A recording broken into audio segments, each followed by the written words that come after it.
ನಮಸ್ಕಾರ ಫ್ರೆಂಡ್ಸ್, ನಮಗೆಲ್ಲರಿಗೂ MSA kitchen YouTube ಚಾನಲ್ಗೆ ಸ್ವಾಗತ.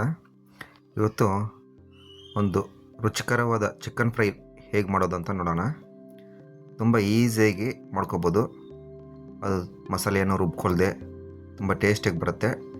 ಹೇಗೆ ಮಾಡೋದಂತ ನೋಡ್ಕೊಳ್ಳೋಣ ಬನ್ನಿ. ಈಗ ಶುಂಠಿ ಬೆಳ್ಳುಳ್ಳಿ ಜಜ್ಕೊಂಡಿದ್ದೀನಿ, ಕೊತ್ತಂಬರಿ, ಪುದೀನ, ಟೊಮೊಟೊ ಒಂದು ಚಿಕ್ಕದು, ಈರುಳ್ಳಿ, ಮೆಣಸಿನ್ಕಾಯಿ, ಹಸಿಮೆಣಸಿನ್ಕಾಯಿ, ಖಾರ ಪುಡಿ ಮತ್ತು ಮಸಾಲ ಇಟ್ಕೊಂಡಿದ್ದೀನಿ. ಇಲ್ಲಿ ಚಿಕನ್ ತೊಳೆದು ಕ್ಲೀನಾಗಿ ಇಟ್ಕೊಂಡಿದ್ದೀನಿ. ನೋಡಿ, ಒಂದು ಪಾತ್ರೆಗೆ ಎಣ್ಣೆ ಹಾಕ್ಕೊಂಡಿದ್ದೀನಿ. ಈಗ ಸ್ಟಾರ್ಟ್ ಮಾಡ್ತಾಯಿದ್ದೀನಿ. ಎಣ್ಣೆಗೆ ಆದಮೇಲೆ ಮೊದಲು ಸಾಸಿವೆ ಹಾಕ್ಕೊಳ್ತಾ ಇದ್ದೀನಿ. ಹಸಿಮೆಣಸಿನ್ಕಾಯಿ, ಖಾರ ನೋಡ್ಕೊಂಡು ಹಾಕ್ಕೊಬೇಕು. ಮತ್ತು ಖಾರ ಪುಡಿನೂ ಸ್ವಲ್ಪ ಸೇರಿಸ್ಕೊಳ್ತೀವಿ ಲಾಸ್ಟಲ್ಲಿ. ಈರುಳ್ಳಿ ಸೇರಿಸ್ಕೊಂಡಿದ್ದೀವಿ.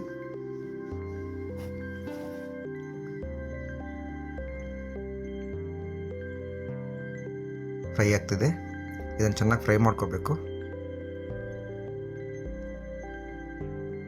ಚೆನ್ನಾಗಿ ಗೋಲ್ಡನ್ ಕಲರ್ ಬರೋವರೆಗೂ ಫ್ರೈ ಮಾಡಿಕೊಂಡು, ಈಗ ನೋಡಿ ಬೆಳ್ಳುಳ್ಳಿ ಮತ್ತು ಶುಂಠಿ ಜಜ್ಕೊಂಡಿರೋದನ್ನು ಹಾಕ್ಕೊಳ್ತಿದ್ದೀನಿ. ಇಲ್ಲಿ ಯಾವುದೋ ಒಂದು ಮಸಾಲ ನಾನು ರುಬ್ಕೊಳ್ತಿಲ್ಲ, ಹಾಗೆ ಡೈರೆಕ್ಟಾಗಿ ಮಾಡ್ಕೊಳ್ತಿದ್ದೀನಿ. ಮಾಡ್ಕೊಳ್ಳೋರಿಗೆ ತುಂಬ ಈಸಿ ಆಗಲಿ ಅಂತ. ಯಾಕಂದರೆ ರುಬ್ಕೊಳ್ಳೋದು ಅದೆಲ್ಲ ಸ್ವಲ್ಪ ಕೆಲಸ ಜಾಸ್ತಿ ಆಗುತ್ತೆ.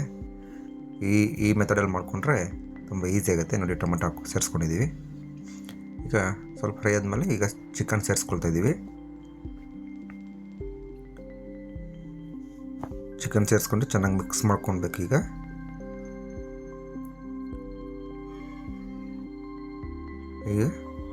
ಅರಿಶಿನ ಸ್ವಲ್ಪ ಸೇರಿಸ್ಕೊಳ್ತಿದ್ದೀವಿ. ಮತ್ತು ರುಚಿಗೆ ಸರಿಯಾಗಷ್ಟು ಉಪ್ಪು ಸೇರಿಸ್ಕೊಂಡು ಹಾಗೆ ಫ್ರೈ ಆಗಬೇಕು ಚೆನ್ನಾಗಿ.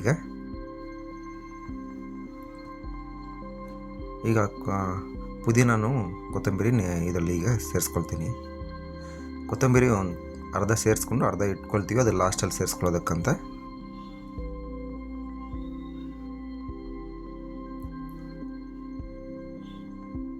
ಒಳ್ಳೆ ಖಾರವಾಗಿ ಚೆನ್ನಾಗಿರ್ತದೆ. ನೋಡಿ, ಮುಚ್ಕೊಬೇಕೀಗ. ಚೆನ್ನಾಗಿ ಬೇಯಬೇಕಲ್ಲ, ಅದರಿಂದ ನೋಡಿ ಚೆನ್ನಾಗಿ ಕುದೀತಿದೆ. ಈಗ ಕೊತ್ತಂಬರಿ ಈಗ ಸೇರಿಸ್ಕೊಳ್ತಾ ಇದ್ದೀವಿ. ಮತ್ತು ಫೈನಲಾಗಿ ಸೇರಿಸ್ಕೊಳ್ಳೋದಕ್ಕೆ ಸ್ವಲ್ಪ ಇಟ್ಕೊಂಡಿದ್ದೀವಿ. ಈಗ ನೋಡಿ, ಮನೆಯಲ್ಲಿ ಮಾಡಿರೋಂಥ ಧನಿಯಾ ಪುಡಿ ಸೇರಿಸ್ಕೊಂಡಿದ್ದೀನಿ, ಸ್ವಲ್ಪ ಖಾರ ಪುಡಿ,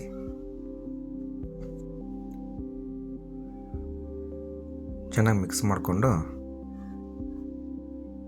ಬಿಡಬೇಕು. ಈಗ ಅದಕ್ಕೆ ಸ್ವಲ್ಪ ನೀರು ಸೇರಿಸ್ಕೋಬೇಕು. ಯಾಕಂದರೆ ಪೀಸ್ ಚೆನ್ನಾಗಿ ಬೇಯಬೇಕಲ್ಲ. ಮತ್ತು ಬೇಯ್ತಾ ಮತ್ತು ನೀರು ಡ್ರೈ ಆಗುತ್ತೆ. ಫುಲ್ ಡ್ರೈ ಆದಮೇಲೆ ಚಿಕನ್ ಫ್ರೈ ರೆಡಿ ಆಗುತ್ತೆ. ನೀರು ಸೇರಿಸ್ಕೋಬೇಕಾದ್ರೆ ನೀರು ಜಾಸ್ತಿ ಅನಿಸುತ್ತೆ, ಆದರೆ ಪೀಸ್ ಬೇಯಬೇಕಲ್ಲ. ಬೇಯ್ತಾ ನೀರು ಡ್ರೈ ಆಗುತ್ತೆ ಮತ್ತು ಪೀಸು ಚೆನ್ನಾಗಿ ಬೇಯ್ತದೆ. ನೋಡಿ, ಚೆನ್ನಾಗಿ ಒಳ್ಳೆ ಕುದಿ ಬರ್ತಿದೆ. ಹಾಗೆ ನೋಡ್ತೀನಿ, ನೋಡ್ತಾ ನೋಡಿ, ನೀರು ಸೇರಿಸ್ಕೊಂಡಿದ್ದ ನೀರು ಡ್ರೈ ಆಗ್ತಾ ಬಂದಿದೆ. ಫುಲ್ ಡ್ರೈ ಆಗಿದೆ. ಇಲ್ಲಿ ಫುಲ್ ಡ್ರೈ ಚಿಕನ್ ಮಾಡ್ಕೋಬೇಕಂತ ನಾವು ಈಗ ಇನ್ನೂ ಸ್ವಲ್ಪ ಹಾಗೆ ಬಿಡ್ತಾಯಿದ್ದೀವಿ. ನೋಡಿ, ಫೈನಲ್ ಟಚ್ ಬಂದಿದೆ. ಫುಲ್ ನೀರು ಡ್ರೈ ಆಗಿದೆ, ಪೀಸ್ ಚೆನ್ನಾಗಿ ಬಂದುಬಿಟ್ಟಿದೆ. ಈ ಚಿಕನ್ ಫ್ರೈ ರೆಡಿ ಇದೆ ಈಗ ಸದ್ಯಕ್ಕೆ. ಇಷ್ಟೇ ರೀ, ತುಂಬ ಈಸಿಯಾಗಿ ಸೇರಿಸ್ಕೋಬೋದು. ನೋಡಿ, ಲಾಸ್ಟಲ್ಲಿ ಈರುಳ್ಳಿಯನ್ನು ಮತ್ತು ಕೊತ್ತಂಬರಿ ಸೊಪ್ಪು ಸೇರಿಸ್ಕೊಳ್ತೀವಿ. ಚಿಕನ್ ಫ್ರೈ ರೆಡಿ ಆಗಿತ್ತು ಅಷ್ಟೇ. ತುಂಬ ಟೇಸ್ಟಿಯಾಗಿರುತ್ತೆ. ಕಮ್ಮಿ ಮನೇಲಿ ಮಾಡ್ಕೊಳ್ಳೋದ್ರಿಂದ ತುಂಬ ಆಸೆಪಟ್ಟು ಮಕ್ಕಳು ತಿಂತಾರೆ. ಅದರಿಂದ ಎಲ್ಲರೂ ಮನೇಲಿ ಮಾಡ್ಕೋಬೋದು ಈಸಿಯಾಗಿ. ನೋಡಿ, ತುಂಬ ಈಸಿಯಾಗಿ ಎಷ್ಟು ಚೆನ್ನಾಗಿದೆ. ನೀವು ಮನೇಲಿ ಟ್ರೈ ಮಾಡಿ ರುಚಿ ಹೇಗೆ ಬಂತು ಅಂತ ಕಾಮೆಂಟ್ ಮುಖಾಂತರ ತಿಳಿಸಿ. ಹೀಗೆ ನಾನು ಯೂಟ್ಯೂಬ್ ಚಾನಲ್ಗೆ ಸಪೋರ್ಟ್ ಮಾಡಿ.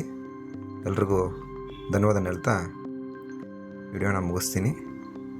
ನೀವು ಮನೇಲಿ ಟ್ರೈ ಮಾಡಿ ಕಾಮೆಂಟ್ ಮುಖಾಂತರ ತಿಳಿಸಿ. ಧನ್ಯವಾದಗಳು ಫ್ರೆಂಡ್ಸ್.